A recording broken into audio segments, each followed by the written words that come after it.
Good evening, everybody, and welcome to tonight's On the Sofa. Tonight, we're really happy to say that we've got ex-centre-back Jamie Sendles-White on the stream. So Vic's going to be talking to Jamie about his career. As usual, if you want to post any comments or questions onto the stream, we'll make sure we get them up to Vic and speak to Jamie.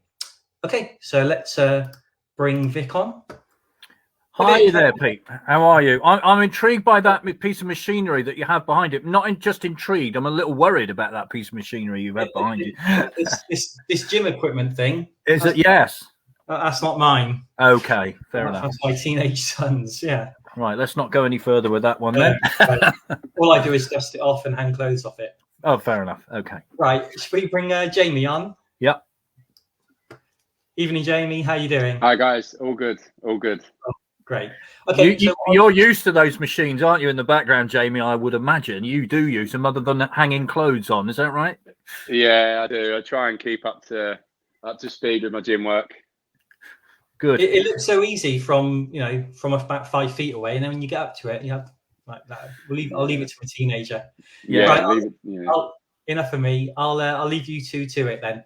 I'll speak to you later. All right, Pete, thank you very much indeed. And I have to say, I spotted behind you, Jamie, a rather nice guitar. So do you play guitar? I wish. I tried to learn it. It's too hard for me. Yeah, fair enough. We've all done that. We've all been there. Yeah, exactly. My hands are too big. I can't play it. I gave up. Yeah, and there it is in the background on the right-hand side. Thank you very much, Dee, for joining us this evening. It's great to talk to you. And I said to you just now, didn't I, that I've had comments in about you already, and this is one or two of them. This is from Joe. Unfortunate with injury whilst here. Otherwise, I think he could have become a key player. And this is from George. Be a good listen. Really liked him when he was with us. Gutted he couldn't stay on and have one chance with us after injury, which we'll get into later. But your time with us was short. But how nice it is to get comments like that already.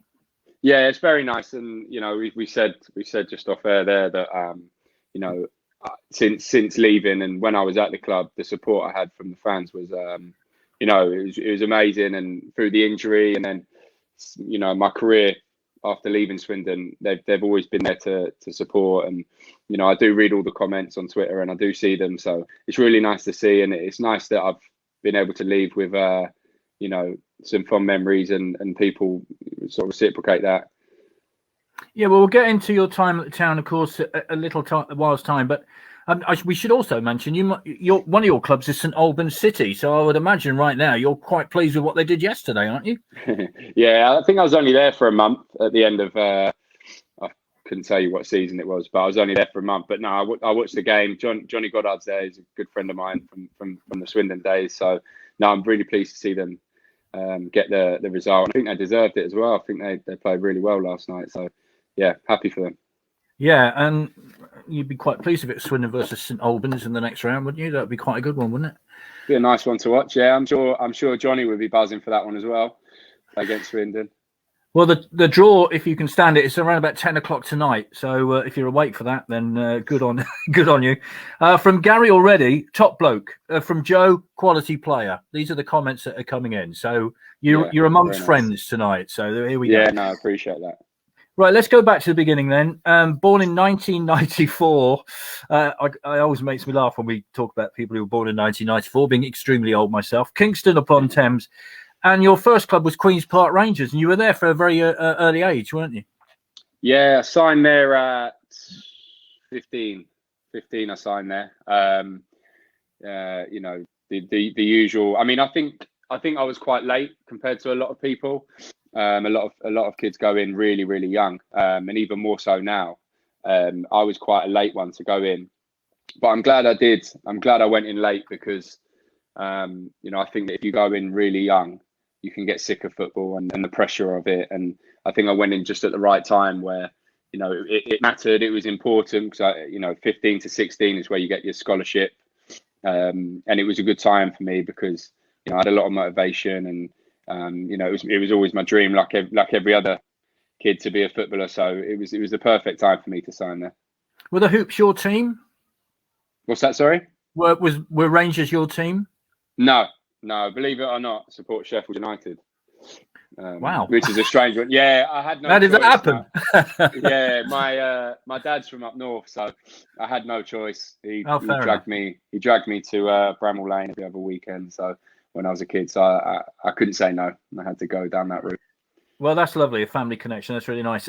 So a 3-year contract you were given at Rangers. Was this the day were these the days before academies, or were academies in progress then? What was the situation? So my one was, what were we? It would have been, so schoolboy forms, anything under 16. And then you go into scholarship. So 2-year scholarship and then a pro. So I think it's similar, but I think my first year out of the youth team, so that's when you get past under 18s, was reserves. And then the year after that, it went into under 21s. And now it's become under 23s. So it's slight change. And I think that my first year out of the youth team in the reserves is so much more beneficial for young players, because you're playing against, a lot of the time, first team players that are coming back from injury or out of favour. Whereas in the under 21s and the 23s, you're playing against, people your age, and you're not seeing that first team side of things, and you're not playing against men, and you need to get used to that very quickly, because if you don't, I think you'll find it very tough to have a career in the game. Yeah, those of us who are old enough to remember the football combination when, the likes of Swindon reserves were playing against Tottenham, Arsenal. And as you say, there were a lot of senior pros coming back from injury or were not in the first team, but had lots of experience. And, when you have that chance for youth players to play against those people, they must learn a heck of a lot.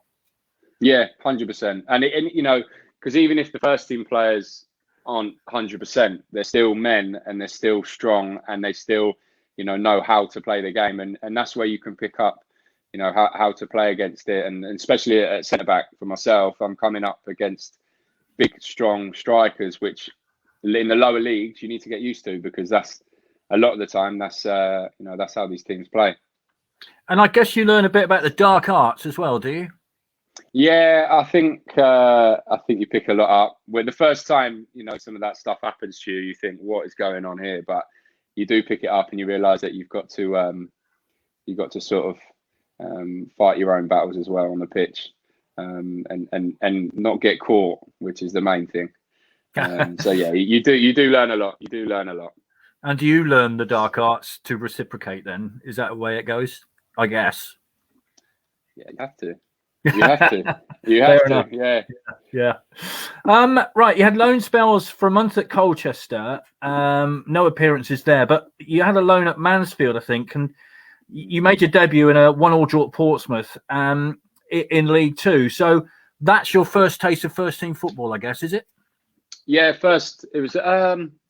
Other than obviously Colchester, that was a loan to get me some experience. It wasn't to play. They said, look, you'll be third choice, you'll be on the bench, but QPR wanted me to go out and experience a first team changing room, first team environment, see what it's like to play for 3 points, play for your win bonuses. So I'd seen it. I'd been in a first team environment at Colchester, but the first time playing was at Mansfield. What a place to make your senior debut, Fratton Park. Well, yeah, absolutely. What sort of crowd was it? Can you remember? I think they must have had 20,000 maybe. Wow. But it's very Fratton Park's a strange one. I played there a few times since, and it's, even if they don't have 20,000, it's really, really loud. It's not like any other grounds. The fans are really loud, especially behind the goal. I don't know what stand it is, the big one behind the goal.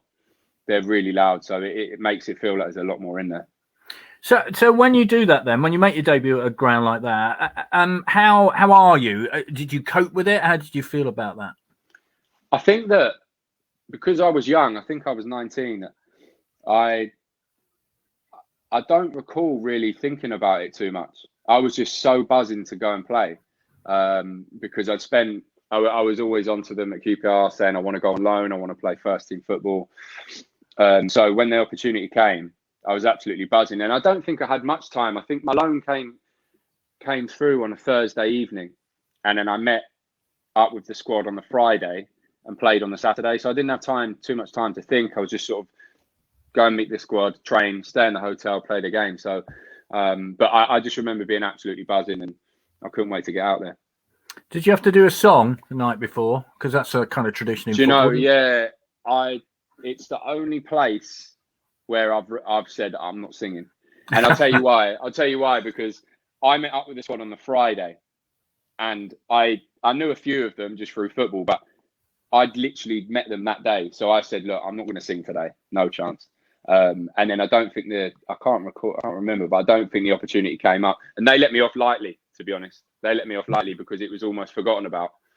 So I got away with that one. Well done. How excruciating is that, though, for somebody? I mean, those of us who don't sing, it's a nerve-wracking thing anyway, isn't it? Yeah, it's horrible. It's for the likes of me, my singing voice is horrendous, and I absolutely hate doing it. I'm not going to lie. It's so humiliating. But some of the boys love it. Some of the boys get up there and they've got a good voice, or they've got their little act put together and it works well. But I absolutely hate it. I'd say I'm more nervous for that. I'd be more nervous for that than playing in a big game. So without giving away any secrets then, did you, in your career, where was the first time you had to do that? Singing. It would have been QPR. You have to do that as so a lot of clubs do it at Christmas. So the youth team will sing in front of all the staff and the first team when you have like your Christmas lunch. And that's really, really, really awful. Really awful. But again, some boys loved it and usually do it for a bit of money. The first team players will chip in a bit of money, and the best one who gets voted, they win the money. So it is. I mean, if you're okay with performing like that, it's brilliant. But if you're not like me, then it's not very nice at all. Can you remember the song? What was my first song? I think my first one was Dancing in the Moonlight. All right. Okay. Yeah, but again, I've got no voice, so it wouldn't have sounded like Dancing in the Moonlight, which is the issue. I've moved on now. I've gone to Follow Me by Uncle Cracker. Oh, okay. If you know that one. So there's no real. I don't need to get any notes out. It's quite monotone, isn't it, Uncle Cracker? So that's what I stick with. Well, I can tell you that Paolo Di Canio sang "Dancing in the Moonlight" on the Swindon Town party on the pitch. Yeah, with Top Loader. Believe it or not. Really? How can we Did put perform this? it well? Moving on. Anyway, let's. So Mansfield Town, then. Then you go for a trial at Swindon. Now, this is before you join the town, isn't it? So tell us about that. The Swindon trial was before Mansfield, I think. So that was when I was at QPR, and like I said, I said I want to go on loan. And I actually really, I mean, I was young and I had no say in anything. I would have taken any loan really to go and play first team football as long as it was a reasonable level. But I really, really liked the style of play at Swindon. Really liked it, and I'd sort of gone out my way to see if I could try and push a loan move to Swindon. So they said, look, come and play in a game. We'll see where we're at. I played in the game, and then I think a couple of days later, Mansfield came up, so I couldn't really say no to the Mansfield thing. But yeah, like I said, I've always wanted to try and push Swindon because of the style of the play. I think it's probably similar now in how they're playing, but back then it was, in my opinion, it was second to none. I absolutely loved it. Can you remember who the manager was? Because you did play for Luke Williams, I think, didn't you? It was Mark Cooper was the manager. Oh, that's right. Yeah, Mark Cooper. Luke Williams was the assistant or the coach at the time. This is from Neil. How is this guy still without a club? We'll ask you about that in a minute. Many of us can't believe that, really. From Wayne, does Jamie keep in contact with ex-Swindon Town players? We'll ask you again that later on. And from Lewis, would Jamie come back to Swindon if offered? So all those questions will part there. As you can tell already, people are, very fond of you. Now, then, to Hamilton Academicals. Now, I have to tell you, they're a team I followed for some bizarre and strange reason since the 60s. Right. And actually went up there a couple of years to see them play for the first time. Was this at New Douglas Park or the old one? No, New Douglas Park. One. Yeah, and they would have had the artificial pitching at that point. Yeah. So again, 7 appearances for the Ackies, like you did at Man. What is it about 7 appearances then? Just love 7. I make 7 and I get out. Tell us about that then. Going to Scotland to play. Yeah, that was. Do you know what? The SPL is a really good league, and I know a lot of players probably in England wouldn't maybe go and do it because it's Scotland, but it's a really good league, and it's for me moving up there. I would have been 21, I think, at the time, so it was good for me as well because I'd been to Mansfield, which is 3 hours, 2.5 hours from home. Colchester, that's not far, so it was good for me to go and move somewhere and live somewhere else. And yeah, like I said, the league's great. It probably didn't work out for me for one reason or another at Hamilton, probably on and off the pitch. But it was a really, really invaluable experience for me up there. Yeah, you played against your full debut was against Aberdeen, I think, which one of the teams in Scotland. Yeah, poor old Ackies now struggling down towards the bottom of the Championship now, which is a real shame. So it was again. I mean, I'm guessing that the football in Scotland is different. Is that right? Is it different to England? Yeah, I would say. Yeah. It changed because you've got Celtic and Rangers, and you've got probably Hearts and Hibs, and probably Aberdeen. There's sort of like a clear gap between those teams, and then when I was up there, then you've got the Hamiltons, Ross County, Inverness, St Mirren. There's a big gap, but I'd say the biggest difference that I noticed at Hamilton, and I'm sure it's different for different clubs, but was the changing room. The changing room and the banter with the boys, and that's the thing that I found most different, was just sort of it's a different environment to be in, and what might be classed as funny or a bit of banter in England is not funny at all in Scotland. And yeah, I learned the hard way with that one. Fair enough. How did you get on with the accents up there? Did you struggle with that or not? Were you all right? I struggled with the taxi drivers' accents in Glasgow. I lived in Glasgow. They're the strongest accents. I was all right with everyone else, but every time I got in a taxi, I just couldn't understand them. Fair enough. They were very strong. Yeah. From Jason, I'd take Jamie back in a heartbeat. Top guy, good player. From David, I saw Jamie when he was playing against Bath City a couple of seasons ago. Had a good chat, and obviously loved Swindon. Well, we'll get onto this again later. From Wayne, what's Jamie doing whilst he waits for a new club? And from Joe, such a shame that injury spoiled his time here. So let's move on to Swindon then, because after the Ackies, Swindon come in. Yeah. That was in February 2016. Tell us how that came about. So I've always been, before I came to Swindon, there was always a little bit of a connection with Swindon. And that pre-season, before I went to Hamilton, I was actually in at Swindon for training, and I played in a couple of games. And at the time, Mark Cooper was the manager, and Luke again was the assistant. And Luke wanted to get me in, but I don't think Mark Cooper was behind it as much.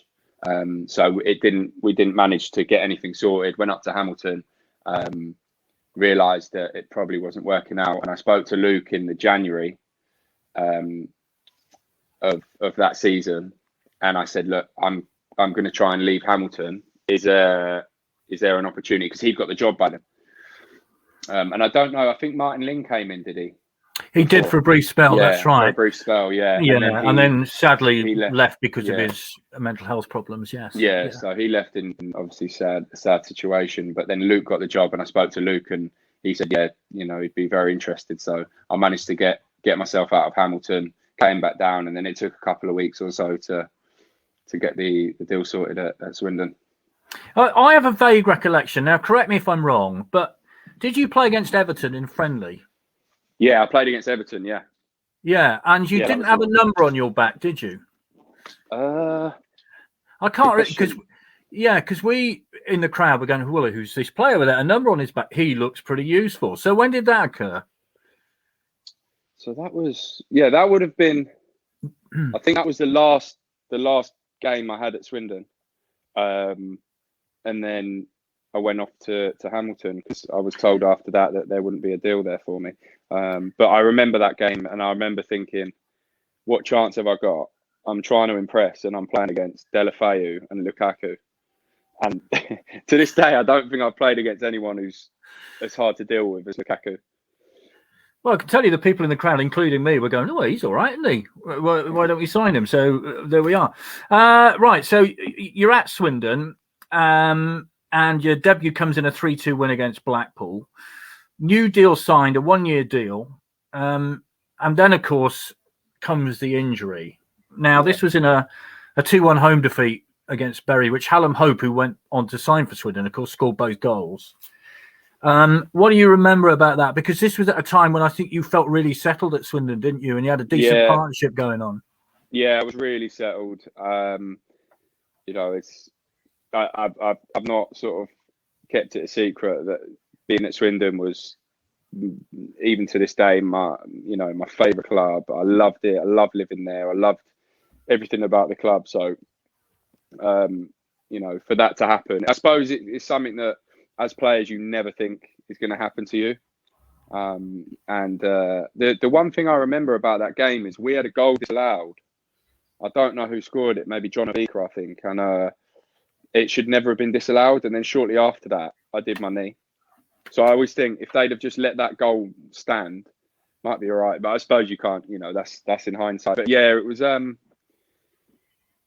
it's a bit of a blur, to be honest, the injury. I just remember coming across, taking the ball from it was Ellie Ishmael, I think, for Bury, and as I've gone to go and get it the other side, he's pulled my shoulder back this way.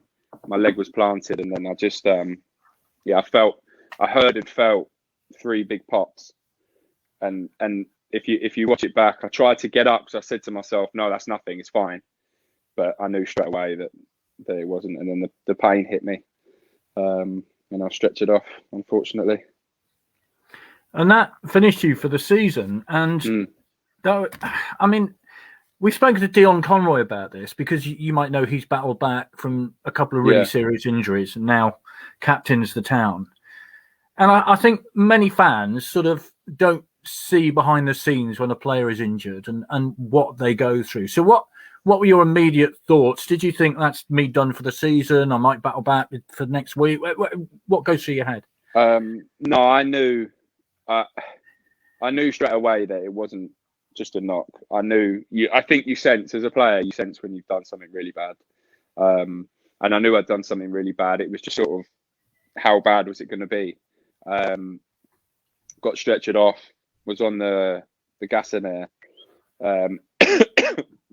The physio at the time did a test for my ACL, and it's quite obvious if you've done your ACL, it's obvious that you sort of failed the test, and mine was obvious. So I knew it was ACL. It's just a question of what else I damaged in my knee. So tell us how you're feeling then, because I'm guessing. Was it Tom Pope you're involved with? Was that the player? No, it says Tom Pope. No, it was Zelly Ishmael. All right, okay, fair enough. Wikipedia's never wrong, is it? This is a dark time for footballers because you want to put your boots on and play football. That's the whole point of your career, isn't it? So, how do you deal with that? It's very tough. Very tough. I think that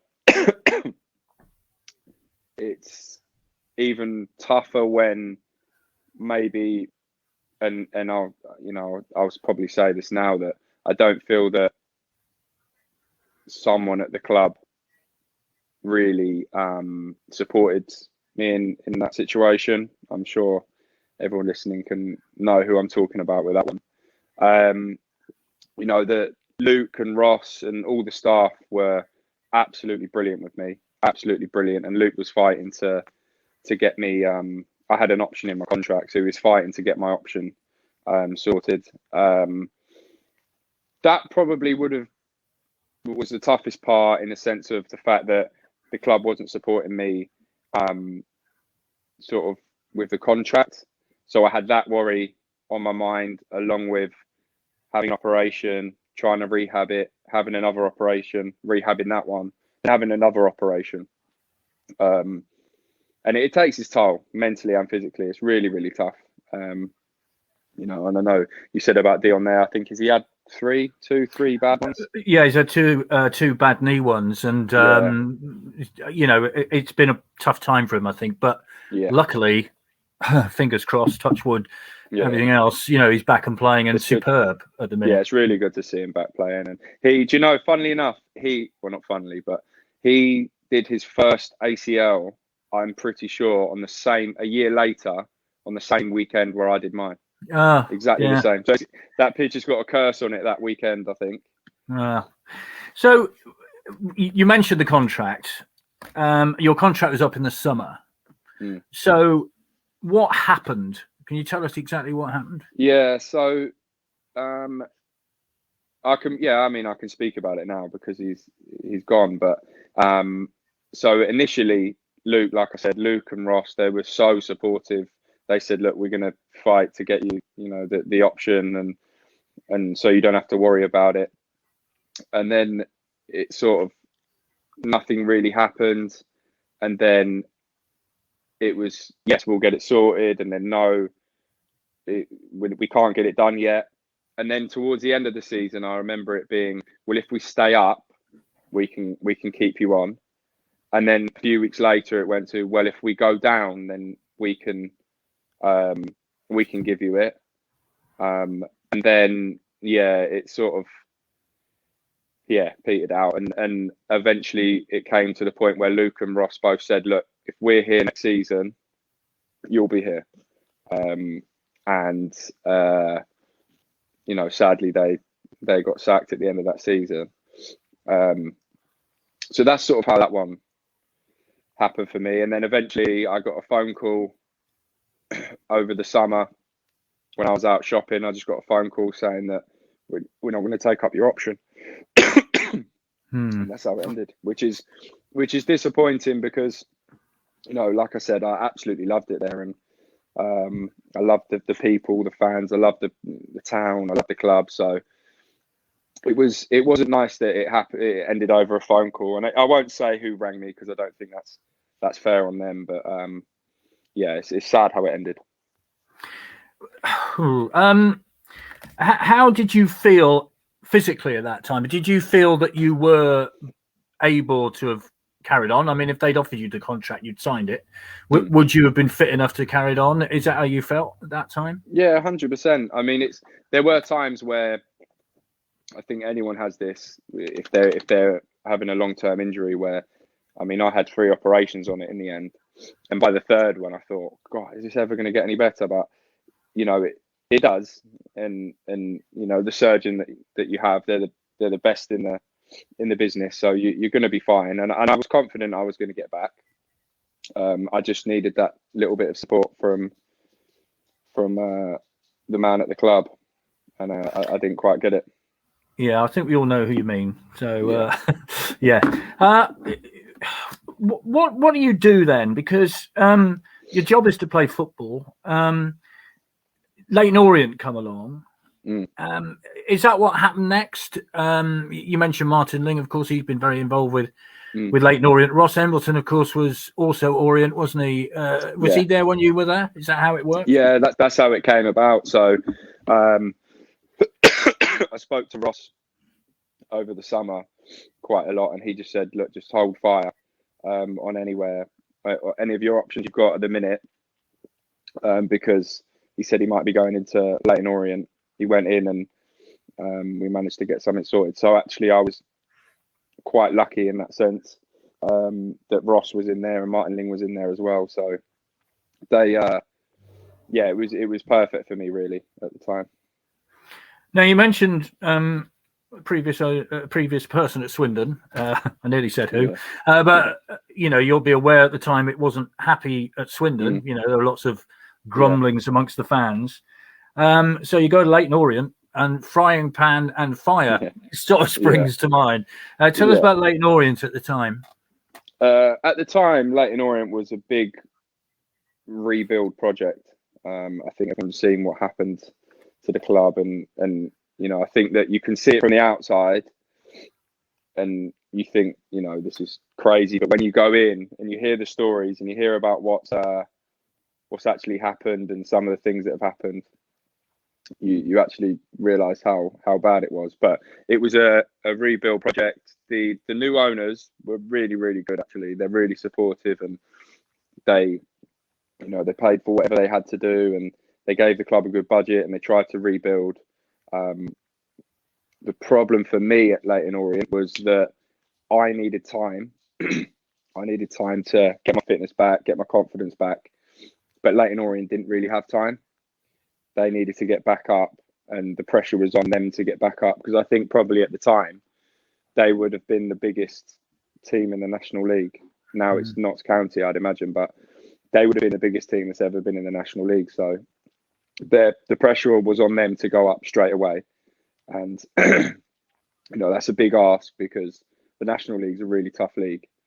And I was probably naive to it at the time as well, where I thought, well, going from League One down to National League, I should be fine. But, you know, I needed that time. And like I said, they didn't have that time to sort of bed me in and allow me sort of time to get my confidence back, maybe make those mistakes and be a little bit slow and stiff until I get used to it again. So that's probably where it didn't help me. What is the difference then between League One and the National? Is it tougher? Is it more physical? How would you describe it? Yeah, National League is extremely physical.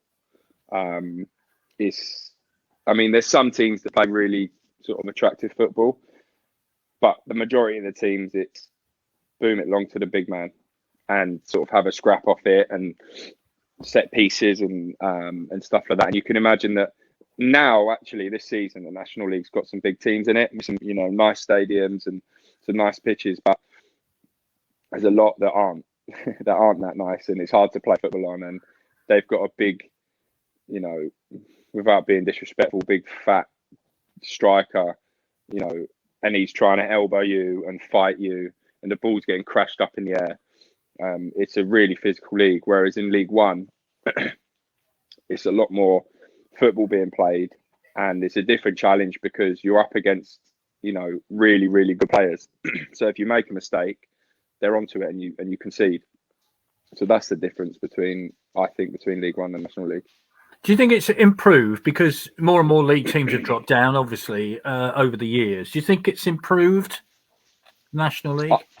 I think so, and I think also that some of these clubs have a lot of money, and that attracts. I mean, you've seen Wrexham, for instance. Wrexham's one. Sarcevic from Bolton, who was captain at Bolton, has signed for Stockport. Yeah. So they've got a lot of money, and they're attracting some really, really good players down to the level. I think some of them might have a reality check when they have to play Kings Lynn away and places like that, without being disrespectful to Kings Lynn. But, you know, it's probably on the up, I would say, and there are some big clubs at that level which can attract players, especially with the sort of money that they can pay. So Leyton Orient, then, your time there comes to an end. And it says for disciplinary reasons. Now, I asked you beforehand whether you wanted to talk about this, and you said yes, you didn't mind. So take us through why your contract was terminated at the club. Okay, so my contract was terminated, nothing to do with any disciplinaries. It was, Justin and Libra came in, and initially I got quite unlucky, really, because Steve Davis had been sacked. So I'll start from the beginning, actually. So Steve Davis got sacked after Ebbsfleet away. And at the time, like we said, you know, it was a rebuild job for Leyton Orient. There was a lot of anger from the fans about what had happened, and they wanted immediate results.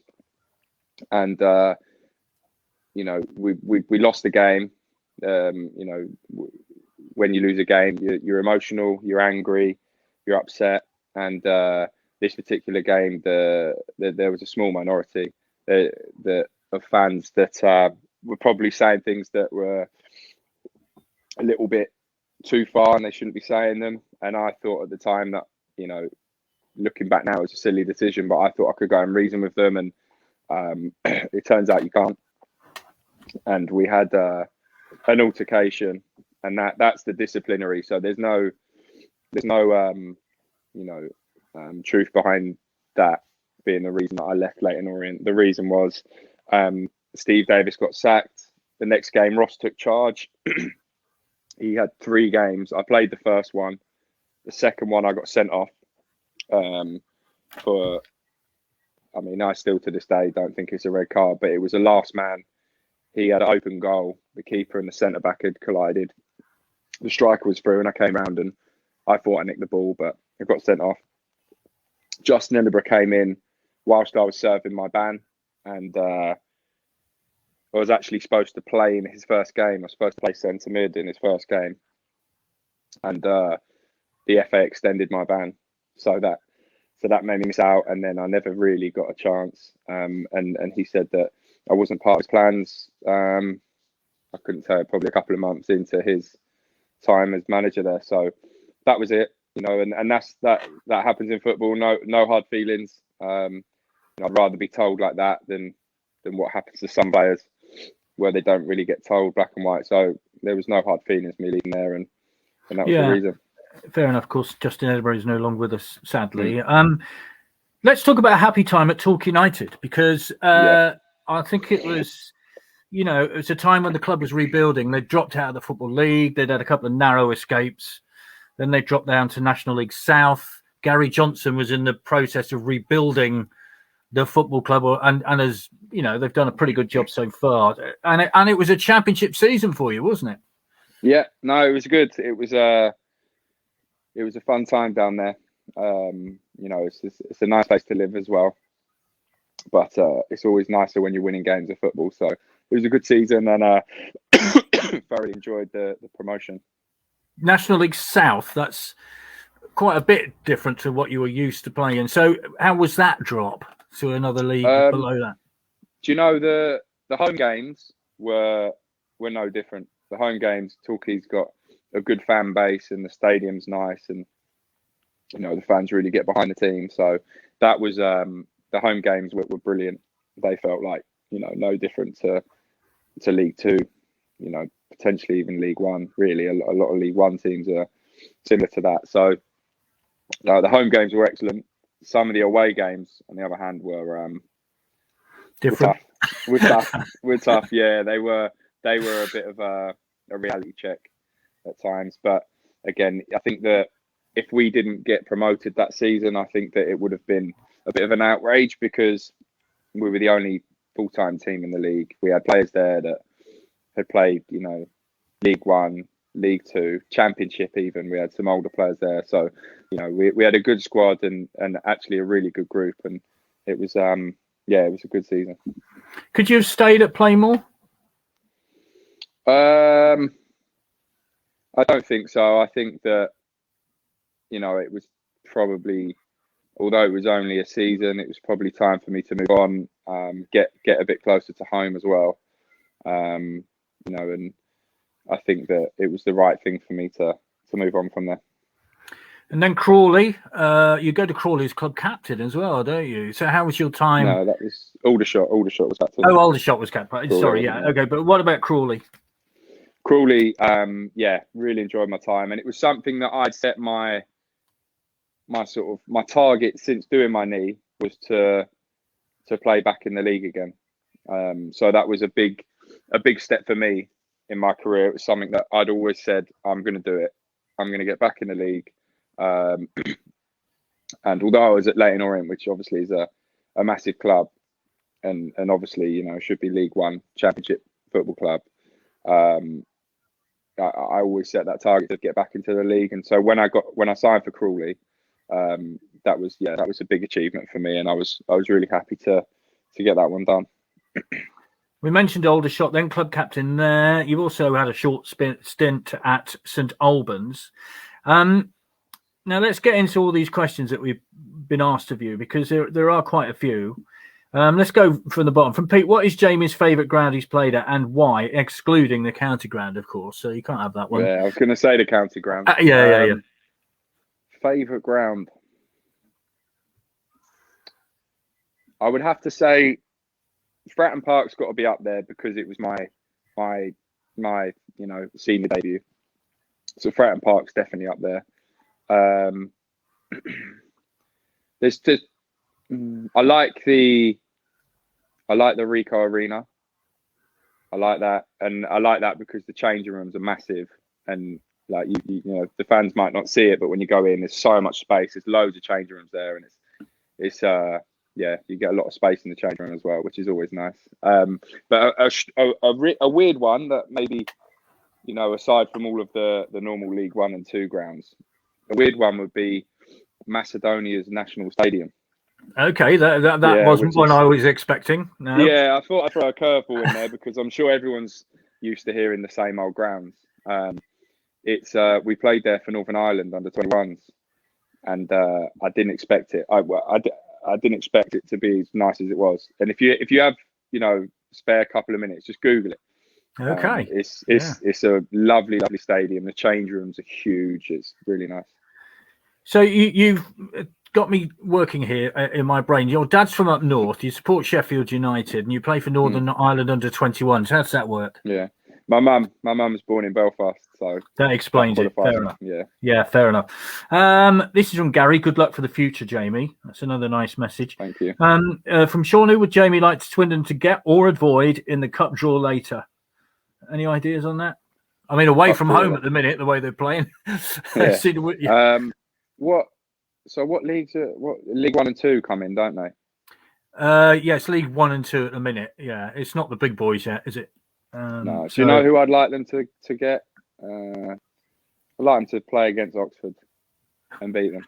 Yes. There you go. Good man. Yeah. I play to the crowd. Well, you've done a good job there. Right, let's have a look. Now, let's get into what you're doing now, because this is from Wayne's question. What's Jamie doing now whilst he waits for a new club? Now, anyone who follows you on social media will know that I think it was the opening day of the season and you were taking your dog for a walk. He's made a brief appearance tonight, I have to say. What's his name? Or her name? Woody, his name, yeah. Great.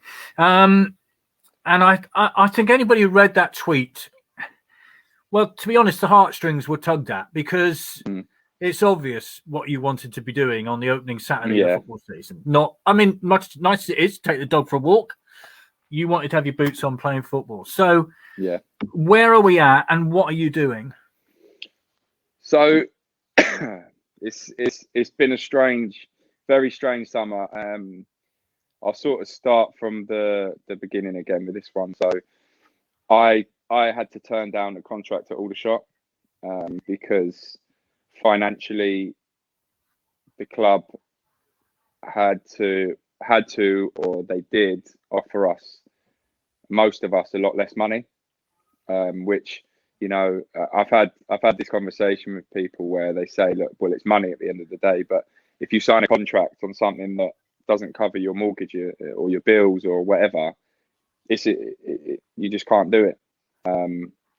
So I had to turn that down, and I had agreed a contract at a team, a 2-year contract, which I was, you know, really happy with. It was over pre-season, so it took sort of 3 weeks to get sorted. And on the day of signing, so they rang me in the morning to say, look, it's all ready. Can you come and sign? So I set off halfway to get to the club, and I got a phone call from the manager saying that the contract had been pulled off the table by the chairman. And it's something that I know the reason why, and it's something that I'll be going into a bit more detail in sort of further down the line. But it certainly doesn't cover a couple of people in much glory with what's happened. So I will be going into detail when the time's right about that one, because it's you know, not just me, but if that happens to anyone, that messes with people's lives and their you know, their families and stuff like that. So what happened was not acceptable, but I will go into detail with that at some point. So from there, I've had a lot of offers. Most of them financially are just not possible for me. Some of them I've really wanted to do, but again, we just couldn't come to an agreement. Some of them are probably a little bit disrespectful in a sense of the level that they're at, which fair enough. They're, I don't blame them for trying. Of course, they're going to try. And then the latest one, I'd agreed a contract at a club on the Friday. I was going in on the Monday to sign it, and the manager got sacked on the Saturday. No. So I've not had too much luck with it all. No. I'm hoping it changes, but so that's what's been happening with me, which is it's not ideal, but it is what it is, I suppose. It's the game we're in. So at the moment, I'm keeping fit. I'm running. I'm training as much as I can. Going to the gym. Taking the dog out for walks, which is nice. But I've also got a coaching company, so that keeps me busy. That keeps me, ticking over financially, and it's something I really enjoy doing, and I enjoy coaching the kids. And I'm doing my UEFA B coaching course as well. So I've got stuff to keep me busy, but there's nothing like playing football. There's nothing like that match on a Saturday. And I was talking to a friend of mine earlier, and we were both kind of amazed. You're only 27, for goodness sake. I mean, you should be. This should be about the best time of your career, I'm guessing, shouldn't it? Yeah. So that injury that you had mentally, you see the point I'm making. Is that helping you now? Because you there are times now when you must be thinking, like you say, you've not had the best of luck, for goodness sake. Yeah. So mentally, you have to be quite strong. I mean, did that time help now when you're getting 100%. through? Yeah, 100%. Because I don't think they're in a footballer's career. There will be, aside from personal issues, maybe that there won't be a worse situation to be in when you're injured and you can't play and it's out your hands. So it's 100% made me mentally a lot tougher.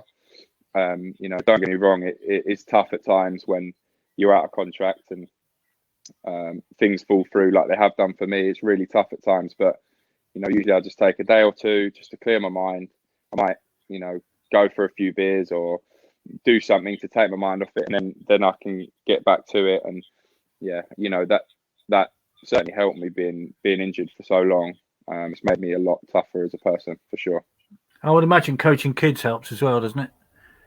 It does until they don't listen to you, or they're running What around age group? chasing. What age group are we talking about? So we coach from under 9s at the minute to under 14s. So it's a varied age group. I love it, and the kids are brilliant, and it's very rewarding, the coaching. But sometimes the 9-year-olds, they can test your patience. I'm sure anyone who's got kids out there can vouch for that. They can really rub you up the wrong way sometimes. Yeah, so can grandchildren. Anyway, moving on quickly. This is this from Lewis. Does Jamie keep an eye on STFC results? I'm guessing you do. You follow the town. Yeah, I do. Yeah. From Lewis. So well. Yeah, from Lewis. Would Jamie come back to Swindon if offered? I would imagine that's a plus. No brainer whatsoever. Absolutely no brainer. It's I think I've made no secret in the past of trying to make it happen. And it's not been able to happen so far, but I've got my fingers crossed that one day it's going to happen, because I've got some unfinished business there, and I'd love to play in front of the fans again. Well, I think we'd love to see you play again. Do you keep in touch with any ex-SDFC players? This was Nathan Thompson, Jordan Turnbull, the likes of those players were around at the time you were there, I think, weren't they? Yeah. So I still speak to a lot. I went to Nathan's wedding. I went to his stag do. Went to Louis Thompson's wedding. If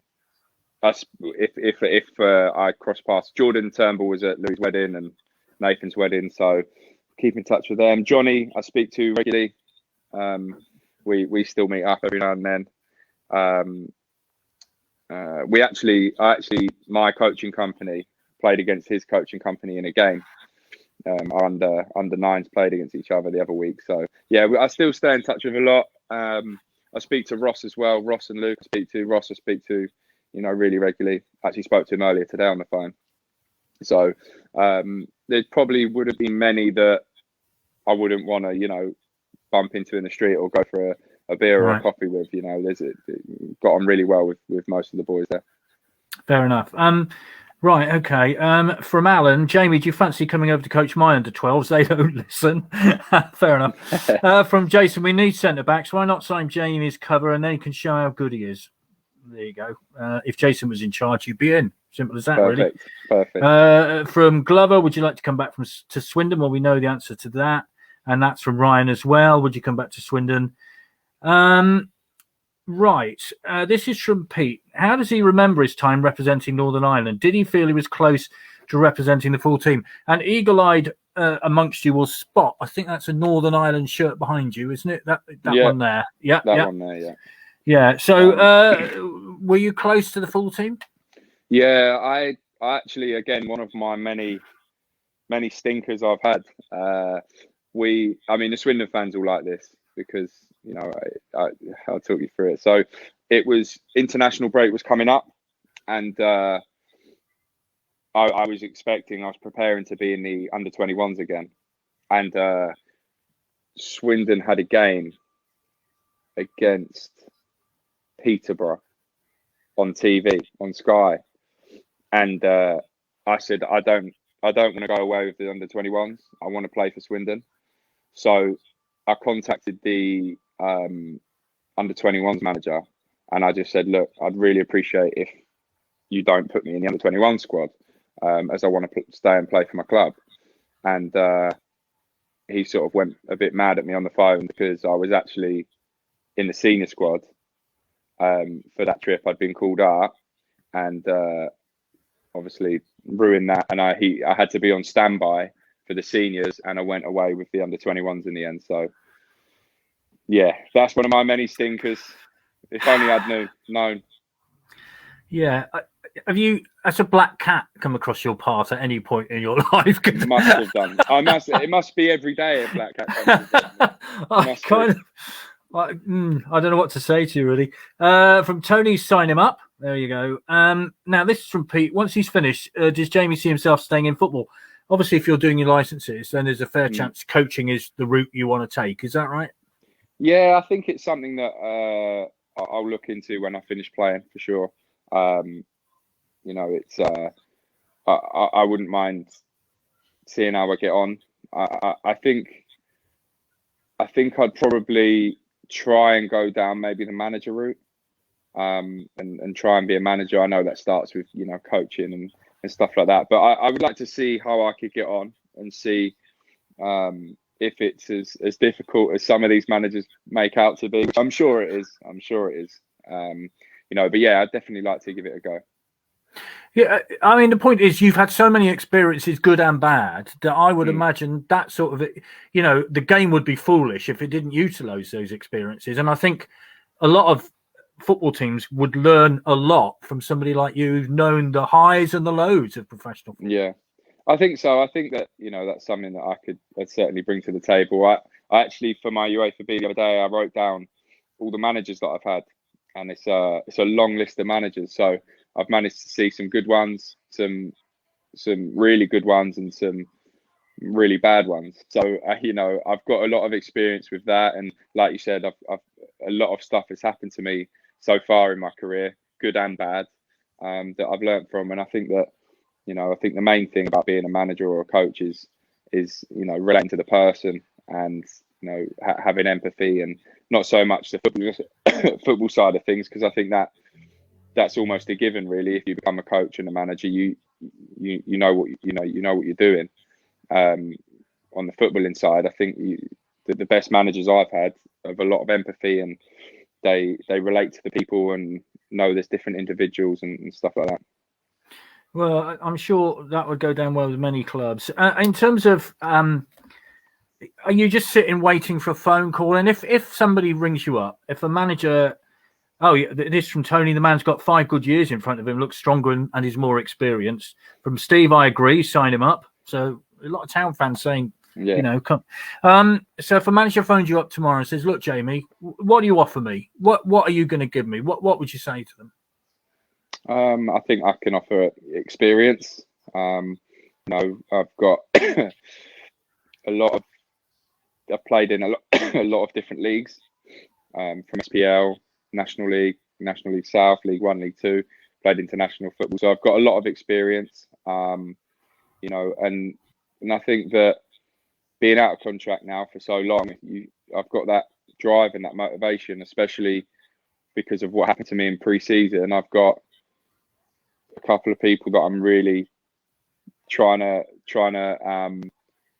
prove that what they've done is not right, and you know, I've come out the other end of it, and I'm in a better place for it. So I've got a lot of drive there, you know, and I'm ready and as fit as I can be, ready to go. What sort of level would you accept? I mean, I take the financial point of it. Obviously, it's a tough time for everybody at the minute, and you've got to protect your environment. That's obviously right. So what sort of level would you not go below, do you think? I think that's a tough question. I mean, I wouldn't ideally want to go below National League, but again, that's an ideal world. I think that the main thing for me, aside from, you know, finding something that financially is doable for me,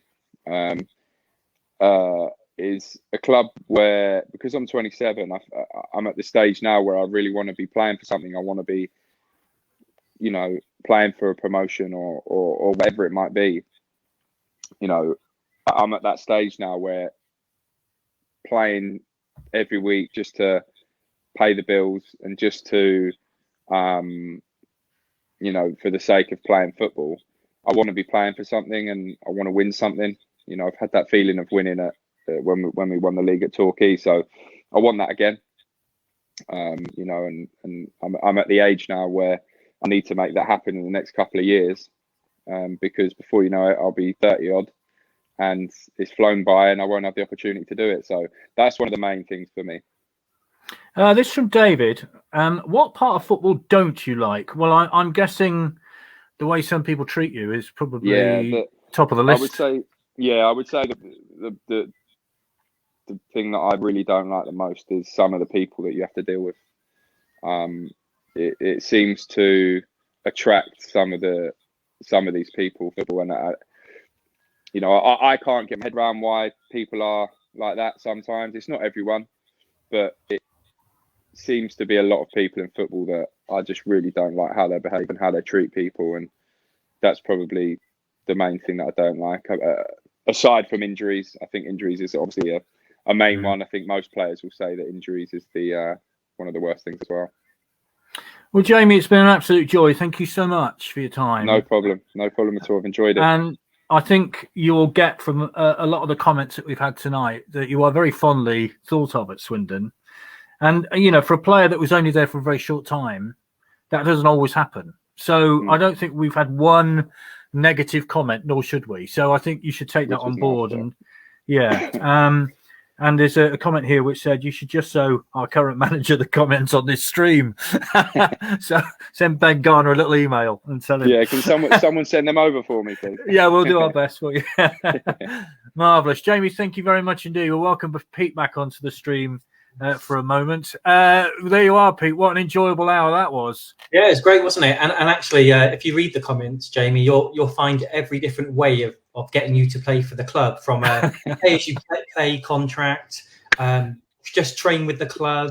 There's all sorts of different ideas for how to end up back at Swindon. So people are trying. Yeah, I appreciate that, guys. I really do. The support is, you know, like I mentioned before, it's really nice, and I do see all the comments on social media and stuff. So I really appreciate it. Great, thanks very much. So thanks again. We wish you all the very best, and we hope you get a club soon, because you're too good a player not to get a club, quite frankly. So we wish you all the very best as soon as possible. Yeah, really maybe see you in the third round of the FA Cup. Let's hope so. This is the third round of the FA Cup now. When did that happen? Well, you know, I'm trying to be ambitious here. Great. Thanks very much, Jamie and Vic. So thanks to everybody.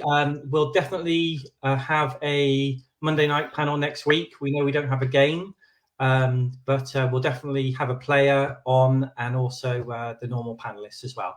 So thanks again and see you next week. Thank you very much.